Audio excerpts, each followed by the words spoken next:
Hello everyone. तो लो जी आ गया खेसारी लाल यादव जी और कोमल सिंह का एक बहुत ही बेहतरीन चैता सॉन्ग जो कि फुल वीडियो सॉन्ग में रिलीज हो चुका है।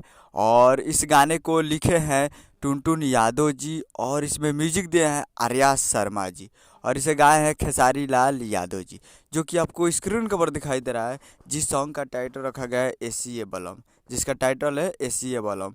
और वीडियो में है खेसारी लाल यादव जी और कोमल सिंह जी, और जो कि फुल वीडियो सॉन्ग में रिलीज हो चुका है, जो कि काफ़ी बेहतरीन सॉन्ग है और काफ़ी ज़बरदस्त। एक बार सुनिएगा तो मज़ा आ जाएगा।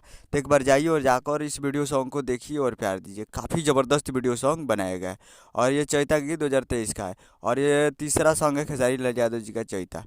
तो आप लोग अभी तक इसे नहीं देखे तो आप लोग जाइए और जाकर Ananta music world Bhojpuri YouTube channel पे फुल वीडियो सॉन्ग जाकर देख सकते हैं, जो कि काफ़ी ज़बरदस्त है। तो आप लोग जाइए और जाकर देखिए। उम्मीद कर रहा हूँ कि वीडियो अच्छा लगा तो चैनल को सब्सक्राइब बेल आइकन प्रेस करिए ताकि ऐसे खेसारी लाल यादव जी के लेटेस्ट न्यूज़ लाते रहे। और वीडियो अच्छा लगा तो वीडियो को एक लाइक कीजिए। मिलते हैं अगले वीडियो में, तब तक के लिए जय हिंद जय भोजपुरी।